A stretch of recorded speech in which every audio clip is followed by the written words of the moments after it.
Hello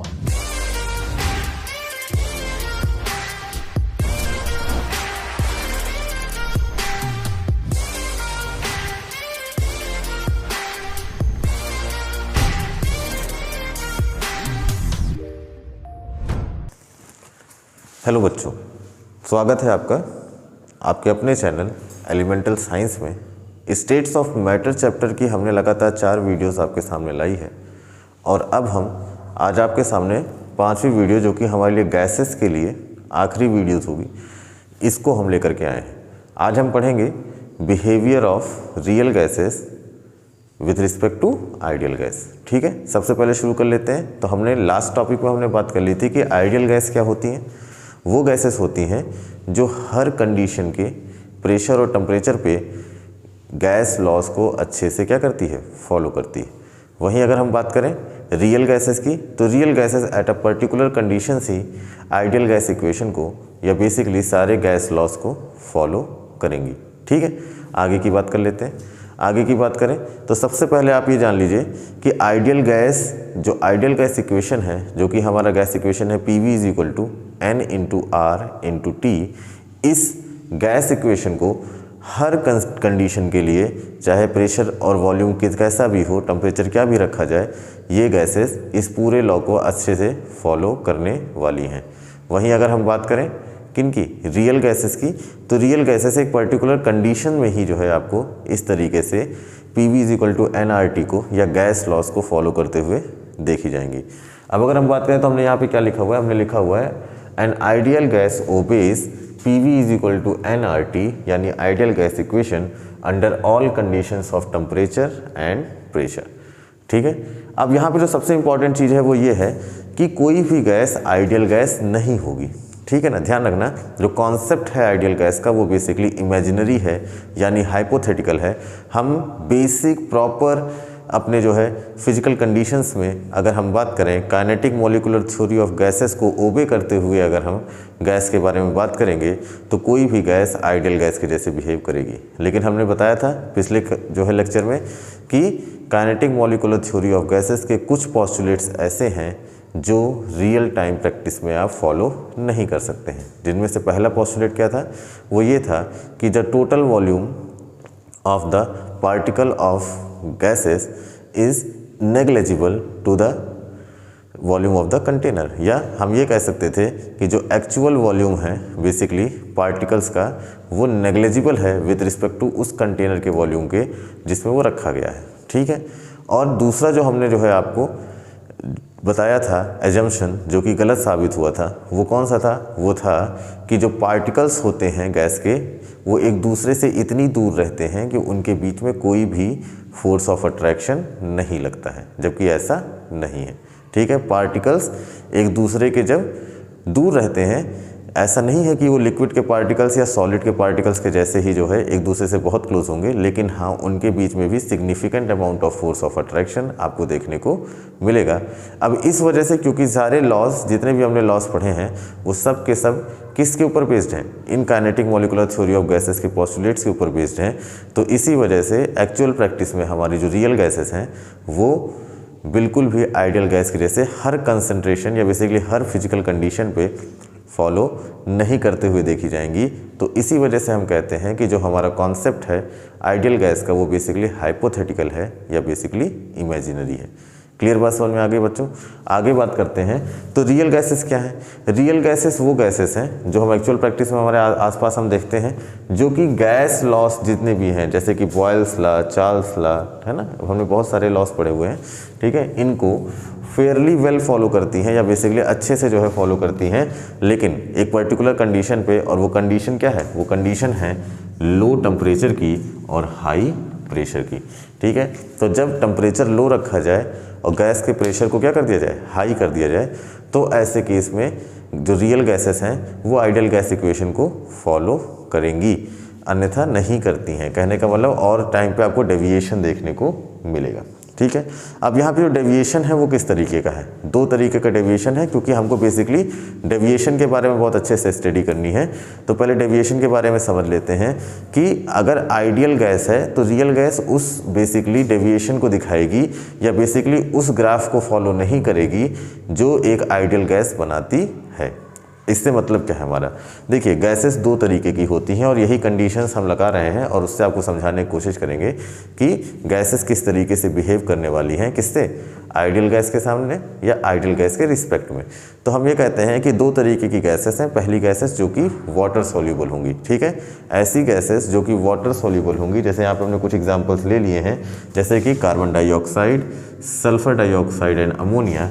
these gases are water soluble. ये कैसी gases हैं, ये गैसेस वाटर सॉल्यूबल हैं, क्लियर है। और अगर ये गैसेस वाटर सॉल्यूबल हैं तो ऐसे केस में ये आपको लार्जर डेविएशन देती हुई मिलेंगी, या बेसिकली ये जिनका जो ग्राफ बनाया जाएगा वो कुछ इस तरीके से आपको बड़े बड़े डेविएशंस आपको देखने को मिलेंगे आइडियल गैस के इक्वेशन के ग्राफ से, ठीक है। वहीं जो इनसॉल्यूबल गैसेस हैं जैसे कि H2 hydrogen gas, oxygen gas और हीलियम, ये ऐसी गैसेस हैं जो वाटर में फॉर्मली सॉल्यूबल नहीं है। फॉर्मली सॉल्यूबल नहीं है कहने का मतलब क्या है, वाटर में अच्छे से डिजॉल्व नहीं होती हैं, बिल्कुल ही इनसॉल्यूबल हैं। और ऐसी गैसेस आपको बहुत ही कम डेविएशन देती हुई मिलेंगी, किसके साथ, आइडियल गैस के ग्राफ के साथ, ठीक है। तो ये ध्यान रखना है आपको कि जो गैसेस वाटर सॉल्यूबल होंगी वो लार्जर डेविएशन शो करती हैं, और जो गैसेस कम सॉल्यूबल होंगी या इनसॉल्यूबल होंगी वो बेसिकली स्मॉलर डेविएशन आपको देखने को देंगी, ठीक है। अब जो लार्जर डेविएशन शो करने वाली गैसेस हैं इनके बारे में ध्यान से सुन लीजिएगा कि जो वाटर सॉल्यूबल गैसेस हैं जो कि ग्राफ पे आपको दिख रहा है कि लार्जर डेविएशन शो कर रही हैं, ऐसी गैसेस आपको दिखेंगी ईजिली लिक्विफाइड होते हुए। कहने को इनका लिक्विफिकेशन क्या है, आसान है। वहीं अगर हम बात करें कि ऐसी गैसेस जो कि लेस डेविएशन शो कर रही हैं वो आपको दिखेंगी आसानी से लिक्विफाइड नहीं होंगी वो, या बेसिकली उनके लिक्विफिकेशन के लिए हमको ज़्यादा वर्क करना पड़ेगा या ज़्यादा कंडीशंस को स्ट्रीम करना पड़ेगा, ठीक है। आइए बात कर लेते हैं कि ग्राफ को किस तरीके से पढ़ेंगे या किस तरीके से हम ये समझेंगे कि हमारे आइडियल गैस से रियल गैस का बिहेवियर उसके रिस्पेक्ट में किस तरीके से है। तो इसके लिए हम इस्तेमाल कर रहे हैं आज एक इस ग्राफ का, जो कि बेसिकली जो हमने डिराइव किया है ग्राफ वो बेसिकली डिराइव किया है किससे, बॉयल्स लॉ से। जैसे कि हमको पता है कि एट अ पर्टिकुलर टेम्परेचर, अगर टेम्परेचर पर्टिकुलर हम रखते हैं तो ऐसे केस में जो हमारा प्रेशर इनटू वॉल्यूम की वैल्यू आती है वो बेसिकली क्या आती है, कांस्टेंट आती है। और अगर प्रेशर इनटू वॉल्यूम कांस्टेंट है तो अगर एक ये कांस्टेंट लाइन आपको देखने को मिलती है तो हम प्रेशर इनटू वॉल्यूम का अगर ग्राफ किसके साथ बना दें, प्रेशर के साथ बना दें, तो ऐसे केस में जो आइडियल गैस होगी उसके लिए जो हमको लाइन देखने को मिलेगी वो basically parallel to the x axis देखने को मिलेगी, क्योंकि प्रेशर इनटू वॉल्यूम की वैल्यू कैसी है, कांस्टेंट। तो अगर किसी आइडियल गैस के लिए हम जो है बेसिकली ग्राफ बनाते हैं कैसा, प्रेशर इनटू वॉल्यूम का विद रिस्पेक्ट टू प्रेशर, तो ऐसे केस में आपको जो ग्राफ मिलेगा वो बेसिकली कैसा मिलेगा, स्ट्रेट लाइन में मिलेगा, और किस एक्सिस के साथ, प्रेशर के एक्सिस के साथ वो पैरेलल होगा, ठीक है ना।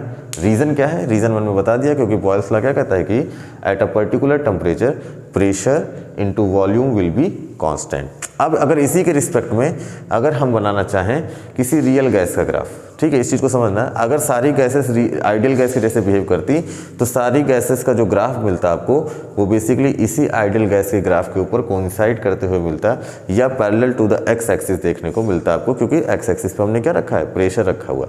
लेकिन क्योंकि आइडियल गैसेस हमारी जो है क्या करती हैं, सारी गैसेस आइडियल गैसेस जैसे नहीं होती हैं, रियल गैसेस क्या शो करती हैं, डेविएशन शो करती हैं। तो यहाँ पे हमने दो तरीके का डेविएशन दिखाया है। यहाँ पे हमने किस तरीके का, दो तरीके का डेविएशन दिखाया है। पहला डेविएशन जो हमने दिखाया वो सिर्फ पॉजिटिव डेविएशन दिखाया। आप देख रहे होगे जैसे H2 की जो हमारी लाइन है और जो हीलियम की जो हमारी लाइन है ये सिर्फ आइडियल गैस के ऊपर जा रही है, ठीक है ना। ये जो डेविएशन है सिर्फ ऊपर की तरफ है, ये निगेटिव डायरेक्शन में नहीं है। तो डेविएशन बेसिकली कितने तरीके के हो गए, दो तरीके के डेविएशन हो गए। पहला positive deviation and second one is negative deviation, ठीक है। तो अगर पॉजिटिव डेविएशन की अगर हम बात करें तो पॉजिटिव डेविएशन आपको सिर्फ और सिर्फ उन गैसेस में मिलेगा जो कि वाटर सॉल्युबल नहीं होंगी, और ऐसे केस में वो लेस डेविएशन दिखाएंगी, ठीक है कि नहीं। वहीं अगर निगेटिव डेविएशन की बात करें तो देखिए जैसे कि हम यहाँ पे देख रहे हैं कि दो गैसेस हमने यहाँ पे एग्जाम्पल में लिए, कार्बन मोनोऑक्साइड और दूसरी मीथेन, तो अगर कार्बन मोनोऑक्साइड की मैं बात करूं तो कार्बन मोनोऑक्साइड पहले जब हम प्रेशर बढ़ाते जा रहे हैं तो ऐसे केस में प्रेशर इनटू वॉल्यूम की वैल्यू पहले क्या कर रही है, इस आइडियल गैस के ग्राफ से नीचे की तरफ आ रही है, पहले मिनिमम वैल्यू पे पहुंच रही है और मिनिमम वैल्यू पे पहुंचने के बाद ये क्या कर रही है, वापस से इंक्रीज कर रही है। तो बेसिकली हम ये कहना चाह रहे हैं यहाँ पे कि जैसे कार्बन मोनोऑक्साइड हो गई या मीथेन की गैस हो गई, ये आपको पहले शुरुआती दौर में जब आप प्रेशर को इंक्रीज करते हो तो ऐसे केस में आपको दिखाते हैं पॉजिटिव डेविएशन, नेगेटिव डेविएशन, और नेगेटिव डेविएशन दिखाने के बाद जब वो सर्टेन मिनिमम वैल्यू पे पहुंच जाते हैं तो वहाँ से आपको ये शो करते हैं किस तरीके का डेविएशन, पॉजिटिव डेविएशन शो करते हैं। और इस चीज़ से हमको ये समझ में आता है कि कुछ गैसेस ऐसी हैं जो कि निगेटिव डेविएशन शो करती हैं आइडियल गैस के रिस्पेक्ट में, और कुछ गैसेस ऐसी हैं जो कि सिर्फ और सिर्फ कैसा डेविएशन शो करती हैं, पॉजिटिव डेविएशन शो करती हैं। आगे चलते हैं। आगे हमने क्या बताया कि जो वाटर सॉल्यूबल गैसेस हैं वो बेसिकली क्या करेंगी, वो बेसिकली आपको दिखाएंगी कि हमारा जो डेविएशन है वो लार्जर एक्सटेंट पे है, या बेसिकली आपको लार्जर एक्सटेंट पे डेविएशन शो करेंगी। और हमने ये भी पढ़ लिया कि ये आसानी से लिक्विफाई हो जाती हैं, ठीक है। और जो गैसेस हैं जैसे कि H2 है, N2 है और O2 है या हीलियम गैस है, ये बेसिकली ऐसी गैसेस हैं जो कि वाटर इनसॉल्यूबल हैं, तो ये बेसिकली उतना ज़्यादा जो है डेविएशन आपको नहीं दिखाती हैं आइडियल गैस के रिस्पेक्ट में, और ये ईजिली लिक्विफाइड नहीं होती हैं। अब इस चीज़ पे हम एक बार आपसे जो है ये बात करना चाहते हैं कि बताइए कि अगर गैसेस को लिक्विफाई करना है तो क्या करना पड़ेगा। गैसेस को लिक्विफाई करना है तो ऐसे केस में उनके वॉल्यूम को कम करना पड़ेगा, बात समझ में आ रहा है कि नहीं, या उनको कंप्रेस करना पड़ेगा। हम ये कहते हैं कंप्रेस करने का मतलब क्या है, कंप्रेस करने का मतलब यह है कि अगर पार्टिकल्स को एक दूसरे के बहुत क्लोज ले आएंगे तो ऐसे केस में एक सर्टेन डिस्टेंस से पहुँचने के बाद वो लिक्विड के जैसे बिहेव करने लगे, प्रॉपर्टी जो केमिकली प्रॉपर्टीज़ हैं वो कैसी चेंज हो जाएंगी, लिक्विड के जैसे जो है टेंजेंट में आ जाएंगी या लिक्विड के टर्म्स में चेंज हो जाएंगी, और ऐसे केस में गैसेस को हम ये मान लेते हैं कि ये लिक्विफाइड हो गई हैं, ठीक है कि नहीं। तो ऐसे केस में एक नई वैल्यू का जो है हम यहाँ पे बात करने वाले हैं वो है कंप्रेसिबिलिटी फैक्टर, ठीक है। क्या है, कंप्रेसिबिलिटी फैक्टर, ठीक है। अब अगर कंप्रेसिबिलिटी फैक्टर की बात करें तो इसको हम डिनोट करते हैं जेड से। इसको हम डिनोट कैसे करते हैं, जेड से डिनोट करते हैं। बहुत ही आसान सा फैक्टर है, क्योंकि हमें पता है कि pressure into volume is equal to होता है N into R into T.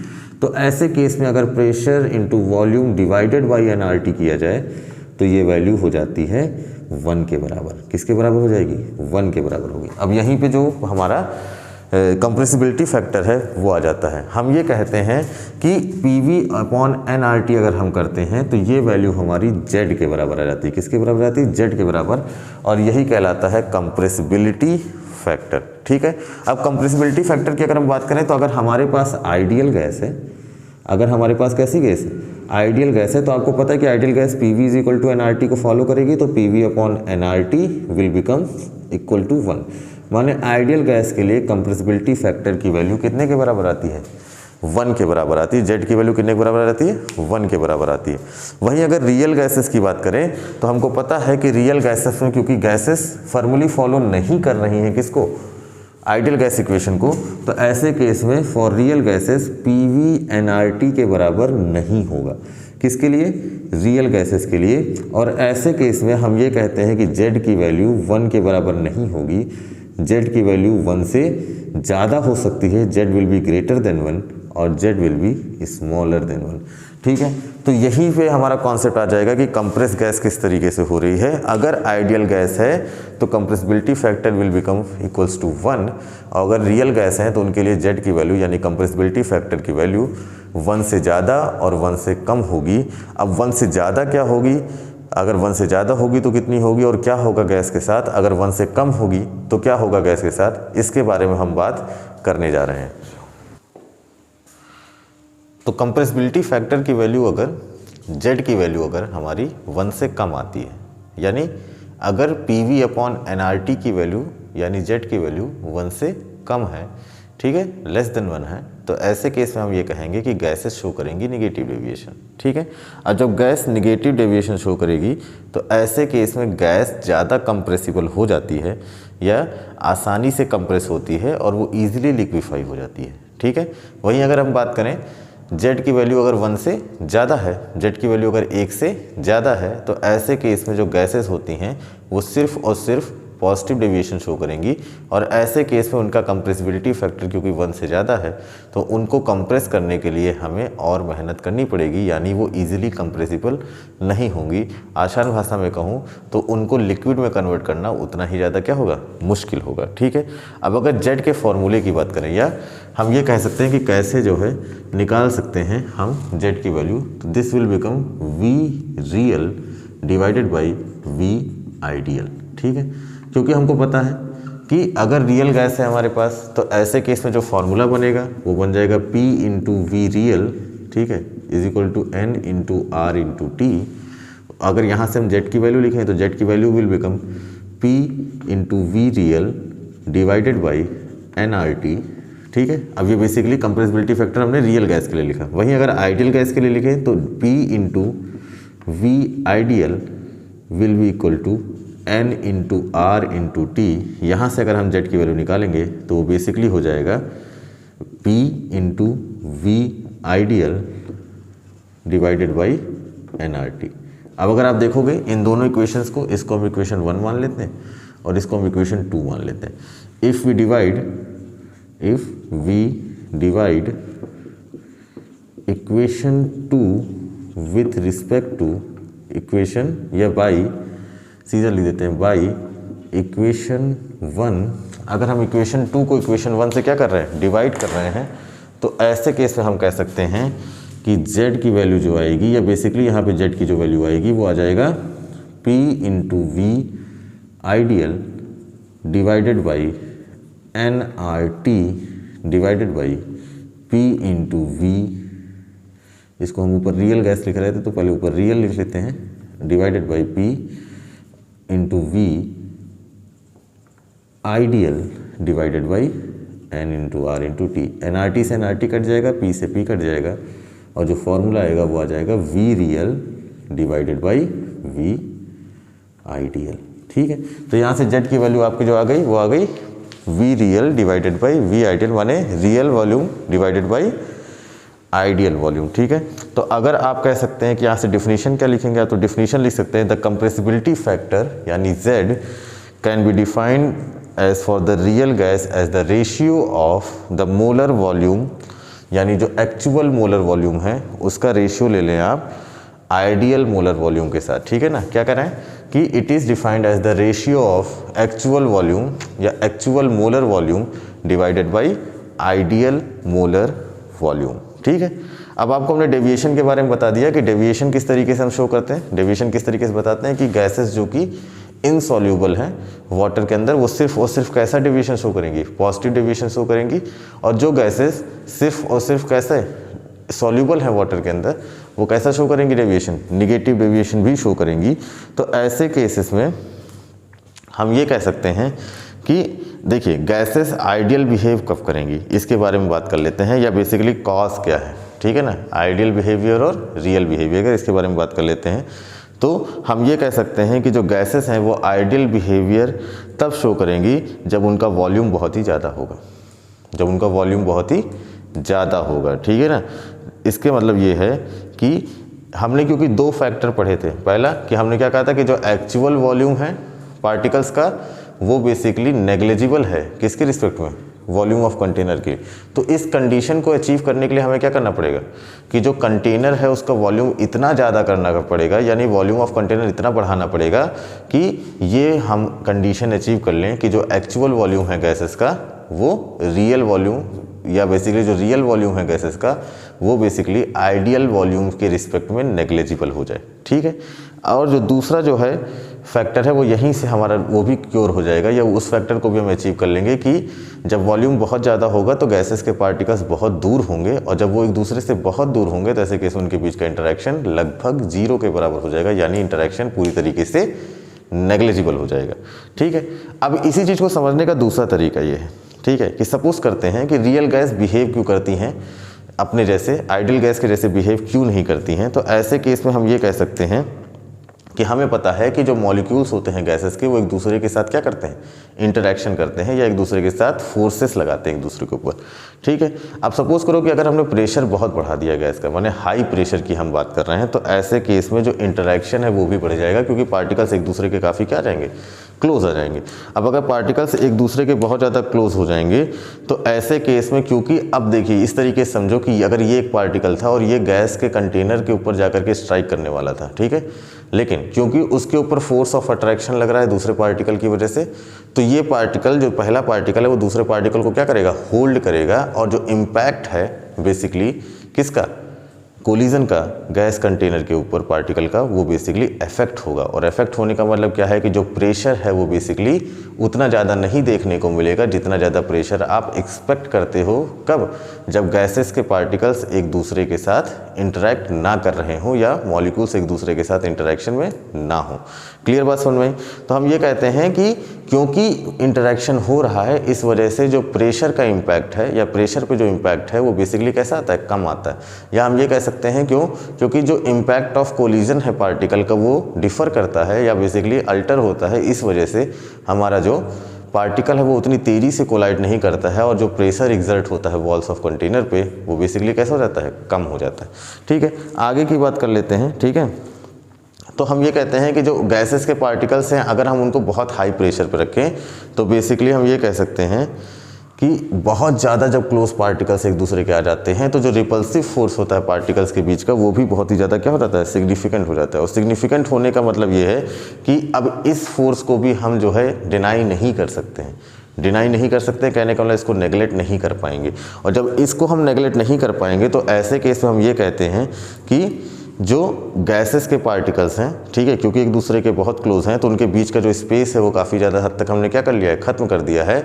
तो हम ये कहते हैं कि गैसेस आसानी से अब कंप्रेस नहीं होंगी एट हाई प्रेशर। तो कहने का मतलब जैसे जैसे आप प्रेशर बढ़ाते जाओगे, प्रेशर बढ़ता जाएगा तो पार्टिकल्स एक दूसरे के काफ़ी क्या आते जाएंगे, क्लोज आते जाएंगे। और पार्टिकल्स जब एक दूसरे के काफ़ी क्लोज आएंगे तो ऐसे केस में हम ये कहते हैं कि गैसेस क्या आसानी से कंप्रेस नहीं होती हैं। तो ऐसे केस में हम ये कहते हैं कि जो वॉल्यूम पार्टिकल्स का जो वॉल्यूम जो पार्टिकल्स ऑक्यूपाई करते हैं वो भी बेसिकली कैसा हो जाता है, सिग्निफिकेंट हो जाता है। सिग्निफिकेंट होने का मतलब ये है कि अब आप मॉलिक्यूल्स को एक दूसरे से बहुत दूर नहीं कर पा रहे हो, तो जो एक्चुअल वॉल्यूम है पार्टिकल्स का वही लगभग जो है गैस के कंटेनर यानी उस कंटेनर के वॉल्यूम के लगभग क्या हो जाता है, बराबर हो जाता है। और ऐसे केस में हम ये कहते हैं कि हमारे पास दो तरीके के करेक्शन आते हैं, जो कि पहला करेक्शन होता है करेक्शन इन प्रेशर, और जो दूसरा करेक्शन आएगा वो इस वजह से क्योंकि रिपल्सिव फोर्स भी बहुत ज़्यादा हो चुका है, तो जो दूसरा करेक्शन आएगा वो आएगा करेक्शन इन वॉल्यूम। अब हमको पता है कि एक साइंटिस्ट थे जिनका नाम था वैन डेर वाल। अब वैन डेर वाल जो है, इन्होंने अपना एक इक्वेशन ऑफ स्टेट बताया, जिसमें इन्होंने जो इक्वेशन बनाया वो बेसिकली बनाया रियल गैसेस के लिए। और इन्होंने इक्वेशन को, जो हमारा PV = nRT इक्वेशन था, इसी इक्वेशन को हल्का सा क्या किया, चेंज कर दिया। क्योंकि प्रेशर इनटू वॉल्यूम था तो इन्होंने प्रेशर की वैल्यू को करेक्ट की और वॉल्यूम की वैल्यू को भी इन्होंने क्या किया, करेक्शन किया। और करेक्शन करने के बाद इन्होंने अपना एक नया इक्वेशन बना दिया। अब जो करेक्शन इन प्रेशर है और करेक्शन इन वॉल्यूम है वो कैसे किया, तो उसके लिए हम बात करते हैं। तो इन्होंने क्या कहा कि जो प्रेशर में करेक्शन है वो कुछ इस तरीके से आपको देखने को मिलेगा कि करेक्शन इन प्रेशर कैसे करेंगे। कहने का मतलब क्या था कि प्रेशर, क्योंकि रियल गैस का प्रेशर आइडियल गैस के बिहेवियर के रिस्पेक्ट में हमने क्या पढ़ा था, कम हो जाता है, इम्पैक्ट कैसा हो जाता है, कम हो जाता है। तो ऐसे केस में हम ये कहेंगे कि जो P रियल है वो बेसिकली P आइडियल के तो बराबर नहीं होने वाला। क्यों? क्योंकि पार्टिकल्स एक दूसरे से इंटरेक्ट कर रहे हैं तो उतनी तेज़ी से कोलाइड नहीं करने दे रहे हैं। तो इसमें हमको कुछ ऐड करना पड़ेगा, और इन्होंने जो ऐड किया वो बेसिकली था AN²/V²। क्या ऐड किया? AN²/V²। और ये किसके लिए ऐड किया? For n moles. कितने मोल्स के लिए? n मोल्स के लिए। अगर 1 मोल होता तो A²/V², और क्योंकि n नंबर ऑफ मोल्स थे तो ऐसे केस में इन्होंने ऐड कर दिया n², AN²/V²। तो बेसिकली P आइडियल के साथ हमने ऐड कर दिया AN²/V²। तो यहाँ पे हमने प्रेशर में करेक्शन कर दिया। अगला जो करेक्शन है वो है करेक्शन इन वॉल्यूम। अगला जो करेक्शन था वो किसमें करेक्शन था? वॉल्यूम के अंदर करेक्शन था। हमने क्या कहा कि वॉल्यूम, जो एक्चुअल वॉल्यूम है वो बेसिकली क्या हो चुका है, कम हो चुका है। कैसे, किसके रिस्पेक्ट में कम हो चुका है? वो कम हो चुका है बेसिकली आपके रियल वॉल्यूम के रिस्पेक्ट में, आइडियल वॉल्यूम के रिस्पेक्ट में। तो ऐसे केस में हम ये कह सकते हैं कि V रियल, जो हमारा वॉल्यूम है वो V real will be equal to V ideal. ठीक है, ideal volume, ideal -n × B यहाँ पे ये भी जो इक्वेशन हमारा था वो n मोल्स के लिए था। ठीक है, अब यहाँ पे देखो दो वैल्यूज आई NB और AN² डिवाइडेड बाई V²। तो ऐसे केस में हमने प्रेशर को भी करेक्ट कर लिया और वॉल्यूम को भी करेक्ट कर लिया। और ऐसे केस में अगर अब हम इस इक्वेशन के हिसाब से हम जो है प्रेशर की जगह ये वैल्यू पुट कर दे, वॉल्यूम की जगह ये वैल्यू पुट कर दे, तो हमारा जो इक्वेशन बनेगा वो कुछ इस तरीके से बन जाएगा। वो बन जाएगा P + AN² यहाँ पे ये आइडियल है तो PI लिख लिया है मैंने, multiplied by VI - NB is equal to N × R × T। ये प्रेशर की वैल्यू हो गई टोटल रियल गैस के लिए, ये वॉल्यूम की वैल्यू हो गई, nRT के बराबर हो जाएगा। और यही जो इक्वेशन है, ये जो हमारा इक्वेशन है, यही कहलाता है वैन डर वाल इक्वेशन। क्या कहलाएगा? वैन डर वाल इक्वेशन। इसको हम इक्वेशन ऑफ स्टेट भी कहते हैं। क्या कहते हैं बेटा? Equation of state. ठीक है, अब इस चीज़ को ध्यान रखना है कि ये वैन डर वाल इक्वेशन आपके लिए बहुत इंपॉर्टेंट है, क्योंकि ये आपके एग्जाम्स में बहुत पूछा जाता है। ठीक है, आपसे आइडियल गैस के बारे में नहीं पूछा जाएगा, वो चलेगा, लेकिन वैन डर वाल इक्वेशन के बारे में बहुत ज़्यादा पूछा जाता है। क्यों? क्योंकि ये बेसिकली ऐसा इक्वेशन है जो आपकी हर गैस के लिए क्या करेगा? वर्क करेगा। जो कि रियल गैस भी होगी उसके लिए भी ये क्या करेगा? वर्क करेगा। अब यहाँ पे देखो दो नई वैल्यूज़ आई, एक वैल्यू आ गई हमारे पास A और जो दूसरी वैल्यू आई B। ठीक है, तो A जो है और B जो है इनको हम कलेक्टिवली बोल सकते हैं वैन डर वाल। क्या बोल सकते हैं? वैन डर वाल कांस्टेंट। क्या बोल सकते हैं? वैन डर वाल कांस्टेंट बोल सकते हैं। ठीक है, इनको हम कलेक्टिवली क्या बोलेंगे? वैन डर वाल कांस्टेंट। ठीक है, यूनिट्स की अगर हम बात करें तो यूनिट्स क्या कह सकते हैं? ठीक है, तो यूनिट्स की अगर हम बात करें तो A की जो यूनिट आएगी वो आ जाएगी हमारी, A की जो हमारी यूनिट आएगी वो आएगी ATM litre inverse, ATM litre inverse mole inverse. अब आप कहोगे सर ये वैल्यू कहाँ से आ रही है? तो ये वैल्यू यहाँ से आ रही है बेटा कि अगर हमको पता अगर हम देखना चाहें तो हम ये कह सकते हैं कि AN² / V² ये बेसिकली किसके बराबर है? प्रेशर का ही अंदर का तो करेक्शन है, तो ये प्रेशर के बराबर है। ठीक है, तो P = अगर हम ये कहें कि AN² / V² है, तो ऐसे केस में आप देखो P = हो गया AN² / V²। यहाँ से अगर हम A लिखना चाहें तो हम लिख सकते हैं PV² डिवाइडेड बाई N²। अब सारी वैल्यूज पुट कर दो। प्रेशर की वैल्यू क्या हो गई? ATM। वॉल्यूम की क्या हो गई? लीटर। और किसकी? नंबर ऑफ मोल्स की क्या हो गई? नंबर ऑफ मोल्स की हो गई कैसी? हो गई मोल। तो अब देखो अगर हम बात करें तो वैल्यू किस तरीके से अब चेंज करेंगे? देखो ATM यहाँ हो जाएगा लीटर स्क्वायर। क्या हो गया? Litre square. और ये हो जाएगा मोल की पावर -2। तो जो वैल्यू आ गई वो कितनी आ गई? वो आ गई ATM लीटर स्क्वायर मोल की पावर -2। सिमिलरली अगर हम बात करें किसकी? करेक्शन इन वॉल्यूम के हिसाब से अगर हम बात करें तो करेक्शन इन वॉल्यूम में हम ये कह सकते हैं कि हमारे पास जो N × B है ये भी बेसिकली किस तरीके का वैल्यू है? ये भी वॉल्यूम के लिए वैल्यू है। और ऐसे केस में हम इसकी भी जो है यूनिट निकालेंगे और इसकी जो यूनिट आएगी वो कुछ इस तरीके से आएगी कि हम V = लिख सकते हैं N × B। तो B = हो जाएगा V/N, यानी यहाँ से हम वैल्यू लिख सकते हैं लीटर पर मोल। क्या लिख सकते हैं? लीटर पर मोल। ठीक है, आप डिफरेंट यूनिट्स में इनको जो है क्या कर सकते हो? चेंज भी कर सकते हो। ठीक है, तो ऐसे केस में आप आसानी से क्या कर सकते हो? इन वैल्यूज़ के जो है यूनिट्स को भी पुट कर सकते हो। और वैन डर वाल इक्वेशन बेसिकली आपका यहाँ पे जाकर के क्या हो जाएगा? टॉपिक खत्म हो जाएगा। क्यों? क्योंकि हमने यहाँ पे आइडियल गैस के बारे में भी पढ़ लिया और रियल गैस के बारे में भी पढ़ लिया। ठीक है, अब यहाँ पे रियल गैस में हमने क्या कहा कि जो आइडियल गैस है उसके साथ हम आइडियल गैस के प्रेशर के साथ हम ऐड कर दें, कितना वैल्यू ऐड करें? AN² / V²। और करेक्शन अगर हम करें वॉल्यूम के अंदर तो उसके लिए हम ऐड कर दें V - NB, यानी V क्या है? हमारा आइडियल गैस का वॉल्यूम है और NB क्या है? हमने करेक्शन किया है वॉल्यूम के अंदर। वैल्यूज़ को उठा करके हमने किस में? आइडियल गैस इक्वेशन में पुट कर दिया और जो नया इक्वेशन बन के आया जो कि आया P ideal + AN² / V² multiplied by V ideal - N × B = nRT। इसी इक्वेशन को हमने कहा वैन डर वाल इक्वेशन। और वैन डर वाल इक्वेशन के अंदर दो कांस्टेंट आए हमारे पास A और B। A जो है वो करेक्शन इन प्रेशर के लिए जो हमारा कांस्टेंट था वो आया कांस्टेंट, और बी जो आया वो आया करेक्शन इन वॉल्यूम के अंदर का जो कांस्टेंट था उसको हमने बी से डिनोट किया। यूनिट्स के बारे में हमने बात कर ली। यूनिट्स क्या आई हमारी? यूनिट्स आई एटीएम लीटर स्क्वायर पर मोल स्क्वायर, और बी की जो यूनिट आई वो आई लीटर पर मोल।